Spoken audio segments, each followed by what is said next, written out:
la circulation qui a occasionné la mort de 39 personnes. Je dois tout de suite corriger les chiffres qui ont circulé depuis ce matin, puisqu'en réalité, les corps transférés après l'accident ont retrouvé 2 autres corps qui étaient dans la morgue de l'hôpital, qui n'avaient rien à voir avec l'accident.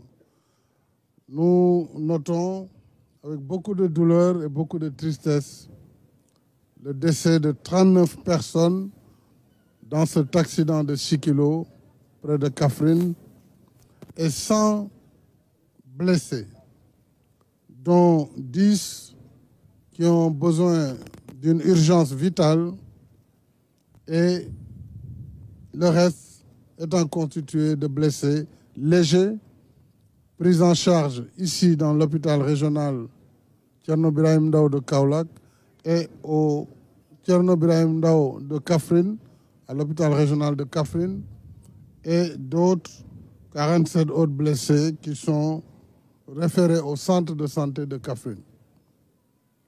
Je voudrais, en cette douloureuse circonstance, saluer la promptitude de l'administration régionale à travers monsieur le gouverneur, mais également les services de la gendarmerie, des sapeurs-pompiers et surtout la région médicale, l'hôpital régional et l'ensemble des établissements de santé qui sont non seulement dans la région de Kaffrine, mais saluer la synergie organisée par le ministère de la Santé depuis Dakar, Kaolack et les autres hôpitaux qui ont mis à la disposition du personnel, mais également des capacités.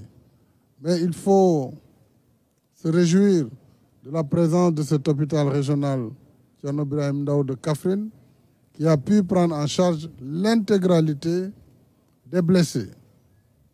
Et ils étaient nombreux. Et il faut saluer également le dévouement du personnel médical, tout comme le procureur de la République de Kaolack, avec ses équipes, qui depuis hier nuit, à 4 h du matin, est sur Kaffrine. Et au moment où je vous parle, déjà 20 corps ont été, plus de 20 corps, je crois, ont déjà été identifiés et bientôt pourront être remis à leur famille. La difficulté restera l'identification des autres corps. Ça se fera au fur et à mesure. Et l'État apportera tout le soutien et toute la solidarité aux familles endeuillées, mais également aux blessés ou à leurs familles pour pouvoir atténuer leurs souffrances. Je salue également les efforts du ministère des Transports terrestres et du ministère de la Solidarité nationale. Mais surtout, saluer aussi les efforts de la commune de Kaffrine à travers son maire, le ministre Abdoulaye Seydou Sow, et toutes les bonnes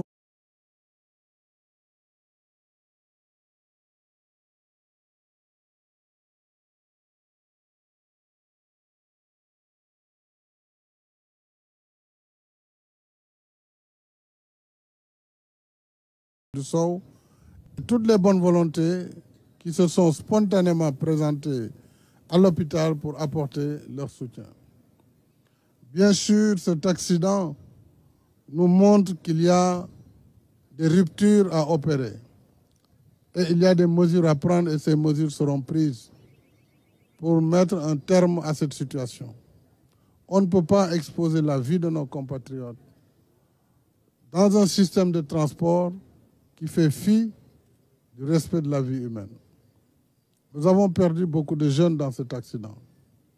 Et dès demain, le Premier ministre réunira un conseil interministériel qui va impliquer le monde du transport, les transporteurs, les chauffeurs, les assureurs, les services de sécurité, pour voir les mesures à prendre sur l'état des véhicules, sur le contrôle technique, sur les conditions d'établissement des permis de conduire, sur les conditions de délivrance des visites, des attestations de visite technique et sur les horaires de transport pour ce qui concerne les véhicules, les cars de transport de voyageurs.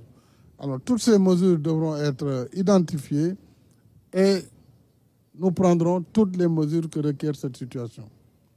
Parce qu'autrement, nous allons encore vivre de même drame à l'avenir. L'usure des pneus, l'usure des véhicules, la transformation de véhicules en violation des normes de sécurité doit cesser dans notre pays. Et j'attends du gouvernement qu'il me donne dès demain les mesures à prendre, elles seront prises. Nous sommes prêts, bien entendu, en tant qu'État, à accompagner le secteur des transports pour en partie le renouvellement du parc et la limitation des âges des véhicules de transport commun qui nous viennent de l'étranger. Tout cela sont des mesures qui seront prises dès demain afin de créer les conditions d'une meilleure sécurité des usagers sur la route.